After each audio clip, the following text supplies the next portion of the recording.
அன்பு தமிழ் மக்களே வணக்கம்.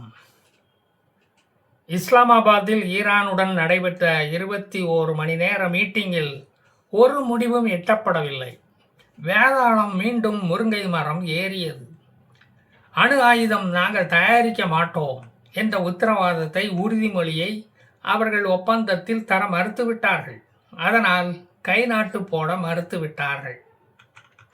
இன்டர்நேஷனல் அட்டாமிக் எனர்ஜி ஏஜென்சி அணு ஆயுத கூடங்களை சோதனையிட வரப்படாதுதான் என அறுதியிட்டு உறுதியாக ஈரானியர்கள் கூறிவிட்டார்கள். Death to America, death to Israel என்ற இஸ்லாமிய கோட்பாடுகளை நீக்குவதற்கு ஈரான் மறுத்துவிட்டது. எனவே போருக்கு நாங்கள் தயாராகத்தான் இருக்கிறோம், எங்கள் மக்களும் சாக தயாராகத்தான் இருக்கிறார்கள் என்று நொண்டி முஸ்தபாவும் கூறிவிட்டதால் ஜேம்ஸ் டேவிட் வான்ஸ் இஸ்லாமாபாத்திலிருந்து தோல்வியுடன் அமெரிக்காவுக்கு திரும்பிவிட்டார். புரோக்கர் பாகிஸ்தான் தனக்கு பெரிய புரோக்கரேஜ் தொகை கிடைக்கும் என்று எதிர்பார்த்து இருந்த வேளையில் ஈரானிய பாலைவன மண் வந்து அதில் விழுந்து விட்டது. அதனால் 11,000 கிலோமீட்டர் தூரத்துக்கு ஈரானில் போடப்பட்டிருந்த ரயில் பாதைகளில் கட்டப்பட்டு இருந்த ரயில் பாலங்களில் 8 முக்கியமான பெரிய பாலங்களை அமெரிக்காவும் இஸ்ரேலும் சேர்ந்து தகர்த்து விட்டது. இதில் பல ரயில்வே டனல்களும் அடக்கம். ஈரான் மிசைல்களை பல இடங்களில் மண்ணுக்கடியில் பதுக்கி வைத்திருந்தது. அந்த மிசைல்கள் டெஹ்ரான் நோக்கி கொண்டு வருவதற்கு இந்த ரயில் பாதைகள் பெரிதும் உதவி வந்தன. மொசாத்து மோப்ப நாய்கள் தான் ஊரங்கும் இருக்கிறதே, இவற்றை கண்டுபிடித்து போட்டு கொடுத்து விட்டது. இப்போது இந்த மிசைல்களை வெளியே எடுத்துச் செல்ல முடியாதபடி அங்கு 144 தடை உத்தரவை போட்டுவிட்டது இந்த இஸ்ரேலும் அமெரிக்காவும். இந்த பதுங்கு பட்டறைகள் இருந்தால்தான் இந்த அலப்பறைகள் பட்டறைகளை நிரந்தர லான்ச்சிங் பேடுகளை ஈரானில் அமைக்காமல் இருந்து கொண்டு வந்தது. மொபைல் லான்ச்சிங் பேடுகளை லாரிகளில் அமைத்து அந்த லாரிகளை இந்த குகைகளில் பதுக்கி வைத்து நிறுத்தியிருந்தது. தேவைப்படும் போது அவற்றை ரயில்கள் மூலம் பல நகரங்களுக்கும் கொண்டு சென்று மிசைல்களை ஏவி விட்டு பூ போல இந்த குகைகளுக்கு அவை திரும்பி வந்துவிடும். அதற்காக இந்த ஆர்மி வெஹிக்கிள் பயன்பட்டன. அதற்குத்தான் இப்போது ஆப்பு வைத்துள்ளது அமெரிக்காவும் இஸ்ரேலும். இஸ்ரேல் ரயில்வே பாலங்களை தாக்குவதற்கு முன் வழக்கம் போல ஒரு வார்னிங்கை இணையதளத்தில் வெளியிட்டது. ஈரானியர்கள் ரயில்வே லைன் பக்கம் வர வேண்டாம், தள்ளியே இருக்கும்படி அவர்கள் அந்த நோட்டீஸில் கேட்டுக்கொண்டார்கள். பெர்சிய அரபிய மொழிகளில் தான் அந்த மெசேஜ்கள் இணையதளத்தில் வெளியிடப்பட்டன. அங்கே தான் இன்டர்நெட்டே இல்லையே, பொதுமக்கள் யாரும் அதை பார்க்கவும் இல்லை, படிக்கவும் இல்லை. அந்த எச்சரிக்கையை யாரும் கவனிக்கவில்லை. வழக்கம் போல காலை கடனை கழிக்க ரயில்வே லைனுக்கு சென்றார்கள். அவர்களுக்கு சொர்க்கத்துக்கு இலவசமாக செல்ல ரயில்வே டிக்கெட் எடுத்து கொடுக்கப்பட்டது.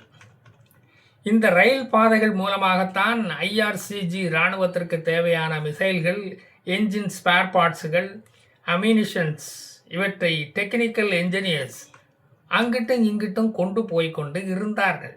இந்த குகை வழிகள் இருந்ததால் தான் ஈரானின் பாலிஸ்டிக் மிசைல்கள் செயல்பாடுகள், ஆயுதங்கள் எதிரிகள் கையில் எளிதில் சிக்காமல் இவ்வளவு நாளும் டேக்கா கொடுத்து கொண்டு இருந்தன.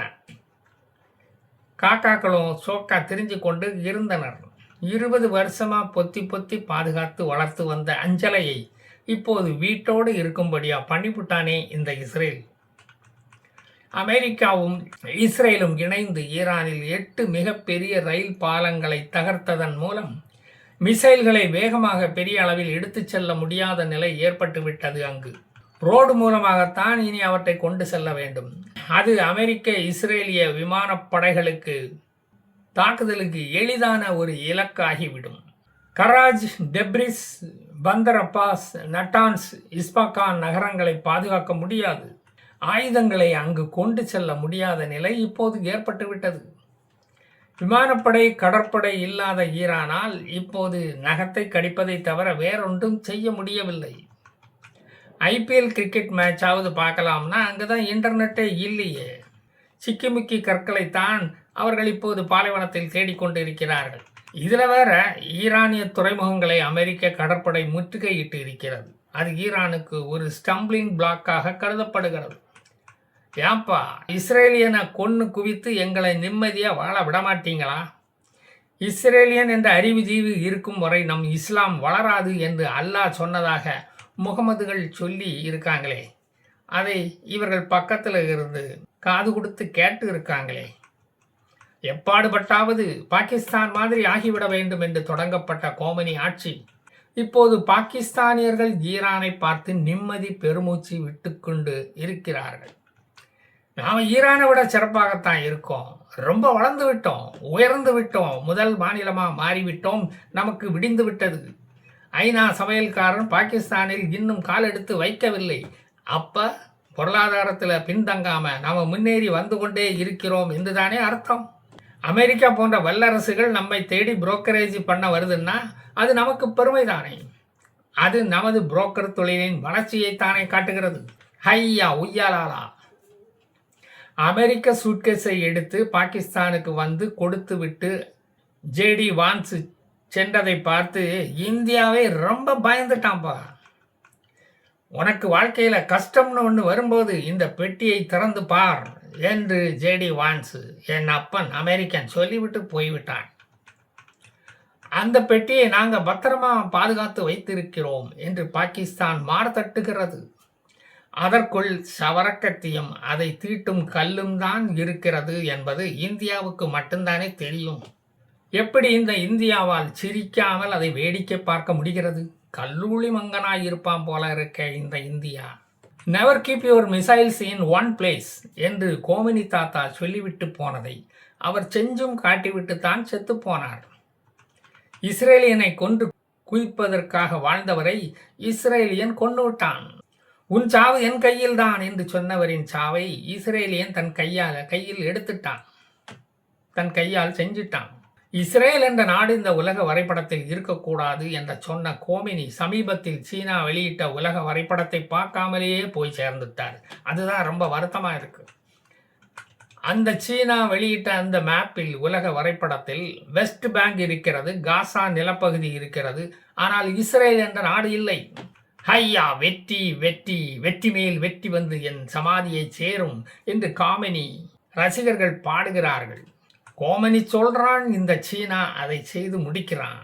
பாஷாடா, சாதிக்கு பாஷாடா. அவர் எப்படி சத்தாருன்னு எலெக்ஷனுக்கு அப்புறம் வந்து சொல்றான்டா. 8 ரயில்வே பாலங்கள் தகர்ந்து போனதால் மிசைல்களை ஹைவே வழியாகத்தான் இனி எடுத்து செல்ல வேண்டும். நீ தான் தைரியமான மாம்பிளையாச்சே, ஹைவே வழியாக மிசைல்களை எடுத்துட்டு பார்ப்போம். நான் தரைவழி பாலங்களை உடைக்கிறேனா இல்லையா என்று பாரு. வர்றதுக்கு இருக்கிற ஒரே வழி இப்போது ரோடு மட்டும்தான்டா உங்களுக்கு. அதன் வழியாகத்தான் துறைமுகங்களுக்கு நீ க்ரூட் ஆயிலை எடுத்துக்கொண்டு போக முடியும். அதுவும் தகர்ந்தால் தலைச்சுமடாக மட்டும்தான் க்ரூட் ஆயிலை குடங்களில் ஊற்றி வைத்து நீங்கள் எடுத்துக்கொண்டு போக வேண்டியது வரும். ஆயில் வாங்கலியோ ஆயில் என்று நீ கூவி கூவி விற்க வேண்டியது வரும். பரவாயில்லையா? கையை பிசையாத கியானுக்கு என்ன செய்வது என்று தெரியாமல் கையை பிசைந்து கொண்டு இருக்கிறார். பக்கத்தில் இருந்தவர்கள் மைதா மாவை அவர் முன்னால் கொட்டி, இதையாவது பிசையுங்கள், அட்லீஸ்ட் நாம் புரோட்டாவாவது போடலாம் என்று சொல்லுகிறார்கள். ஈரானில் உள்ள காஷன் பிரிட்ஜ் உடைந்தது ஈரானுக்கு ஏற்பட்ட ஒரு பின்னடைவாக பார்க்கப்படுகிறது.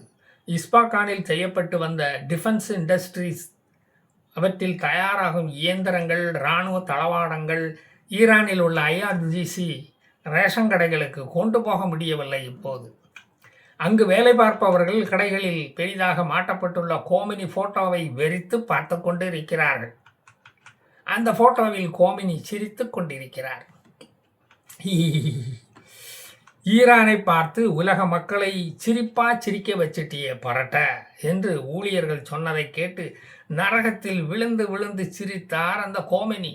என்ன ஒரு தெய்வீக சிரிப்பையா அவருக்கு. சரி மக்களே, நான் மீண்டும் மத்திய கிழக்கு நாடுகளுக்கு போய்விட்டு வருகிறேன். மீதி கதையை எடுத்து விடுகிறேன். என்ஜாய் என்ஜாமி. ஜெய் ஹிந்த்.